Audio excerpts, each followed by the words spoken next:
Ny tontolon'ny finoana kosa no anoizantsika n'izao vaovao izao. Fotoan-dehibe ho an'ny fitandremana katedraly Analakely ary ny fandraisana an-tanana ny mpitandrina sy ny fianakaviany izay ho tanterahana ny fahefatry ny volana aogositra ho avy izao.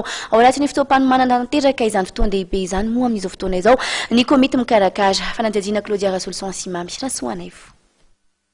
Ho fanehoan'ny fiangonana ny fiaraha-miasa amin'ny mpitandrina Dina Razafimamonjy dia isy ny fotoan-dehibe ho tanterahana eto amin'ny katedraly Analakely amin'ny fahefatry ny volana aogositra ho avy izao ho fandraisan-tanana ny mpitandrina sy ny fianakaviany raha ny fanamariana izay noentin'ny filohan'ny komity fandraisan-tanana ny mpitandrina.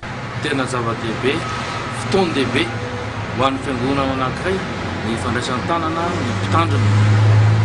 Rehefa novidian'ny tanivo fiangonana fitsikema katedraly Analakely tamin'ny anakatoko fandraisana ny mpitandrina Dina Razafimamonjy dia amin'ny fahefatra amin'ny volana aogositra telo amby folo sy roa arivo amin'ny sivy sasany maraina no iroso ny fandraisan-tanana azy ny fiangonana.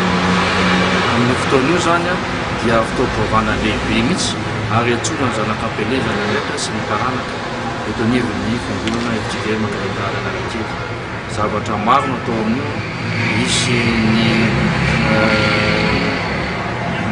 fampisehoana azy ampabemasy zany anizy mianakavy ary eo koa ny fanomezana ny fijoroan'ny fiangonana amin'ny fahavononany hiara-iasa amin'ny mpitandrina mianakavy. Ny tena foto-keviny zany dia ny fanehoan'ny fiangonana ny birao fiangonana hiara-iasa amin'ny mpitandrina mandritra ny fotoana maro.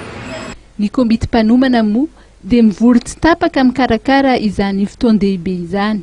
Araky ny fitsipiky ny FJKM Ratsiaivina dia ny synodam-paritany Iarivo Avaradrano no manendry ny mpitandrina amin'ny fitandremana Analakely.